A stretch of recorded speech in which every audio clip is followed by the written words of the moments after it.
My name is Amy Zanders, and I want to say thank you to Catapult, American Friends of Jamaica, Kingston Creative, and Fresh Milk Barbados for giving me a chance to do this. This is the first time I've ever had to do anything like this. I'm very excited and nervous at the same time.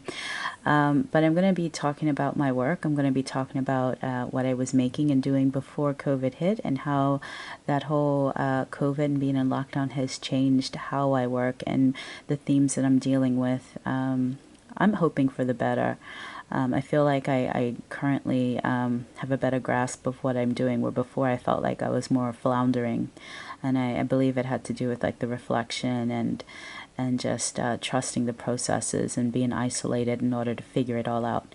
But I wanted to start here. This is when one of the first shows that my class had done, MA class had done, which was at Make North Docks. This is my first performance. I've never done performance before. I never thought I would ever do performance. I used to make fun of people that did. And here I am sitting on the floor, wearing a blanket, becoming this creature that captures people's what they're saying and their conversation. So I'm basically sitting there still and then waiting for someone to talk, and then I would write down what they would speak.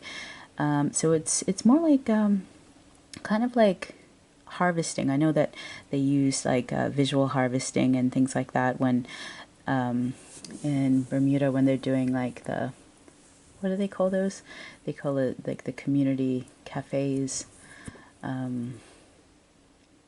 world cafes, I'm sorry. More like the world cafes, what they do to kind of harvest people's thoughts and get them to ease up.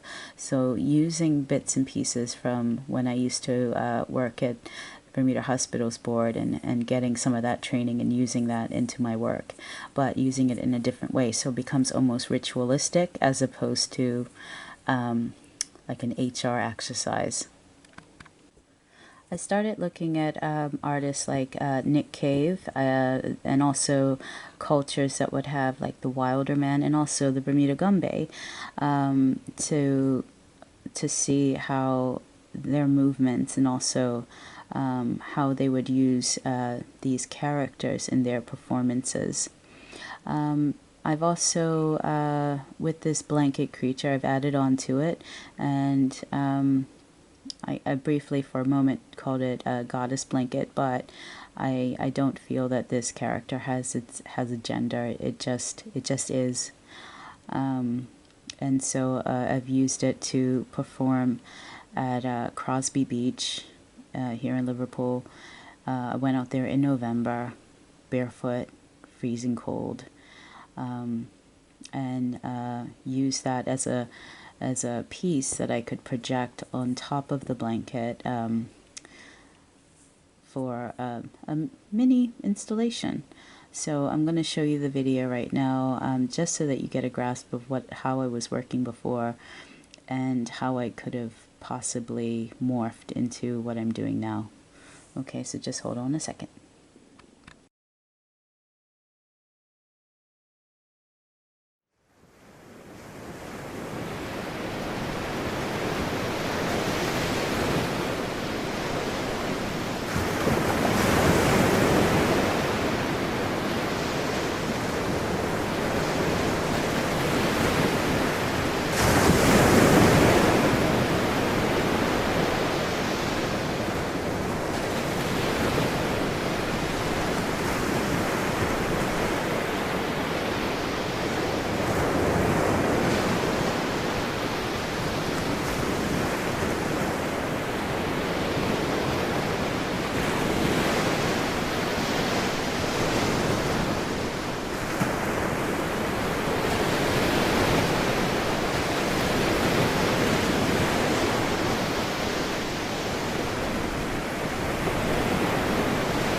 So this is what it looked like in its final stage for this. So you can see the projection in the back. My lecturers assisted with using raffia and cardboard to try to feather out the edges so it didn't look so severe. So it looked more, I suppose, mystical, more ritualistic, as opposed to something that was flat out screen. Also, one of my lecturers wanted me to actually be in there the night of, but it was cold. The floor is cold. I didn't, and also, there were drinks, and I wanted to enjoy myself and have fun, but this is what it looked like at the end. I'm still trying to figure out what it is, this creature, this blanket, what it symbolizes, what it does. What I know it does right now is it makes marks in the sand. It makes marks using chalk. It likes to record. It's often used for surveillance and things of that nature. I've added videos where it's constantly being looked at and watched for some reason. So I'm not sure if it's going to be a threatening creature or if it's going to be more complex, what the storyline will be, but I'm hoping to evolve it even further and to try to give more attributes to this character and what it can do. So in this one, this video was created, and the final title for this installation was Teddy Surveillance. So what I had done was started morphing the creature, but adding different body shapes underneath. So it wasn't my fabulously rounded body, but I started getting asking my children to wear them and perform in the costumes that I created. So here he is in the blanket costume, and it looks like he's like a, I don't know, like a stingray or something on the ground, creating these interesting movements and things, and looking quite desperate or sickly or ill and trapped. So once again, going for the surveillance aspect and starting to look more into like dystopian realities and ritualistic creatures and also cults. In this series of work, I actually created like a sea monkey cult. I started breeding sea monkeys and started filming them up close and creating sceneries and tiny worlds and all of these things that as a child I would have loved to have played with and done. I love films from like the early 80s, sci-fi movies, like Dark Crystal and Labyrinth and Flash Gordon and movies like that, as well as like cartoons and of course you got like your Blade Runners and Star Wars and all of that, but creating this dystopian cult was something that I was working on, and having people spy on them and not knowing what they were going to do next. And also for this series, I started creating teddy bears that were used as surveillance, and particularly a large teddy bear that had like a glass eye that looked like it was spying on you. And I started, I was sewing all of these bears that looked like unloved, and just these ugly bears, like badly put together, made from scraps of fabric that were left in the fashion department, would let me use, and using like like it's not screwdrivers, but screws and nails and washers that had been all rusted over, and putting them for eyes and mouths and different body parts on the bears themselves, and again creating this cult-like atmosphere using bears and green screen videos and costumes and just playing with those things, and still not quite knowing where I'm going with it, but just investigating and playing around with it to see what will come out of it. But these seem to be themes that have popped up in my work before COVID. So this is what the actual installation looked like. It was on the 4th floor of our John Lennon Art and Design building. In the inside, the final look for the installation looked like this, where the projector, where we're using the the projector is encased in a paper mache tree stump. So it was like bears in a forest kind of thing, but once again a dystopian forest, but where the bear's stomach creates a landscape for the projector. And then inside you see the larger tree there, and bears were just covered all over the place in this. So, you know, like an end of the world times, bad times kind of situation that was happening. I didn't know it was predicting the future, you know, like it's pretty crazy. The newer works right before COVID started, again, started doing these installations, very similar themes, but being a little bit more reflective. I was looking at into like what it means to be a mother, also like taking, just remembering, using memory and remembering and elements from my childhood and putting them into these installations. And my work has like a creepiness to it. I understand that it's a bit uncanny. It's part of my aesthetic. I can't escape it. There's like a childlike innocence as well as darkness to what I do, that, you know, I've had classmates talk to me of how they feel about the work, and these are some of the what comes from them. I do love like pop culture music videos, and I'm not sure if that part of that comes into it as well. I'm pretty sure it does. Television, of course, media, all of that. I love it and love playing around with it. And so these are the installations I feel that come out of that. Constantly using moving images and playing with small scenery, creating tiny worlds, using worlds in small landscapes, like up close inside of trees, or like dice, and just creating miniature tableaus to perform inside of. Okay, so then COVID happened, and I already had ideas about what I wanted to do for my next installation for our final project. And then we had to go into lockdown. I grabbed what I could from the studio, but I left most of my costumes and things because I was optimistic. At the time, I thought, oh, okay, it will be a few weeks and then we'll go back to normal. So I didn't have any equipment. I didn't have a camera. I didn't have a computer because my laptop had broken. All I had was my phone. I had markers. I had pencil crayons, you know, and that was basically it, and maybe some clay. And so I had a meeting with one of my lecturers, and, you know, feeling sorry for myself. And then he's like, well, what do you want to do? And I'm like, well, I would like to learn stop motion, but, you know, I don't have the equipment. And he's like, well, you can get an app on your phone. And he's like, just YouTube it, and then find one that you like, and then just get it on your phone and start learning how to do it. And he was telling me how one of his students a few years ago did a project using stop motion, and how it just turned out to be he's like, it was very sweet and very impactful. And I'm like, okay, maybe I should give this a try and see what happens. And so that's what I did. I fell in love with the process. I started off with trying to do the claymation. It was fun. However, I think I need to get a different type of clay, because the clay that I was using, like, soon as I would turn the character or move the character, it would just fall apart.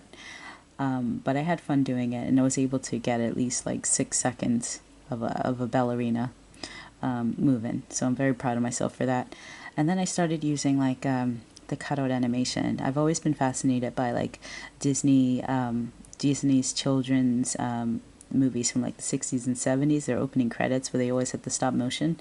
And so I was like, all right, I'm going to give this a try. And I looked those up online, watched them over and over again to see how those were done, frame by frame, to see how they moved, and just to learn how it was done. Watching loads of animated tricks, and just doing the best I could in the small, humble space that I had in order to make that happen. I was using my coffee table, which is glass, as like a steady area to put my phone so it didn't move. I had to mark it off with masking tape and then pressed it frame by frame. I didn't have much lighting, but I guess it didn't matter because I felt like all of it was just a learning process anyway. And then I would make them. I could only do about like 30 to 40 seconds at a time before my phone would just cut out completely. It would just go black. It wouldn't turn on. It would take like a few minutes to turn back on. It would just have a nervous breakdown. So I was working with like 40-minute time frame. I didn't have any storylines. I just wanted the creatures or the characters to just dance and have fun. And the more upbeat they were, the more, I guess, sinister they also looked. But you know what? They also made people happy. So I don't know what it is, but like when things are going well, I seem to make work that is depressing. When things are going terrible, I'm making these overly joyous and happy pieces of work. So I started posting all of my little videos onto Instagram, and I got a request, an email request one day from Bermuda National Gallery if I would do an exclusive video for them. And at the time I was like, yeah, sure, yeah, I'll do it, but I was really stressed. I was working on my dissertation. I was still kind of stressing out as to like what I was going to do for my final project. And you know, like all the news and everything that was happening, and just feeling fear. And you know, with like COVID, will I get it? Will my kids get it? You know, like, and just constantly being afraid of that. And so I just stayed inside and just made videos, but it was still kind of like creeping in of that fear of like what's going to happen. So I was really absorbing all of it, watching the marches in the US, watching the marches in the UK, and seeing statues of slave traders being thrown overboard. And then also, you know, you have to come to terms that I live in a place where it was one of the major ports for trading slaves to the United States and to the islands, and also Liverpool has a slavery museum, which is it's really awesome. You should come in and take a look at it. It's, you know, you're seeing Mary Prince and seeing like all the different travels and journeys through the Atlantic and the horrors and everything that has taken place, and also like the thinking of myself, like how my family doing over in Bermuda and what's going on, and feeling a little bit helpless, but definitely thinking about like what I could do with this video, and just thinking back on before moving to Liverpool, and I crashed a class that my sister was doing with one of Bermuda's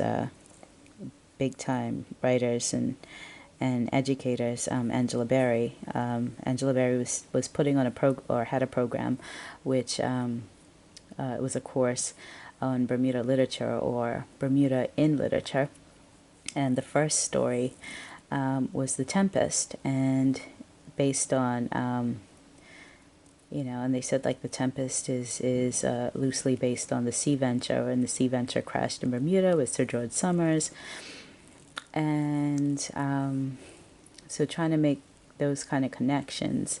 So with like Shakespeare's character Ariel as being a spirit, and then knowing that in history Bermuda was known as the Isle of Devils, and then thinking in terms of the Bermuda Triangle, and again more evil spirits and the mystery of it all, and how I can connect those things.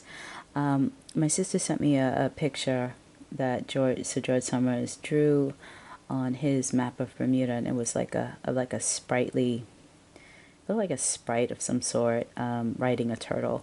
So I just figured like, well, what if Bermuda did have these kind of mythical characters in it, and maybe that's why it is a little bit, you know, this mysterious island, you know, like so it's just like these ideas and images just swirling around throughout history. So thinking in terms of like the journeys of people, the traveling, the shipwrecks, tempest, spirits and sprites and things constantly moving, and shells moving, and the fish moving, and me, traveling, but traveling by plane over the Atlantic, but just these journeys that people have taken throughout history, and animals and everything else, just constantly moving.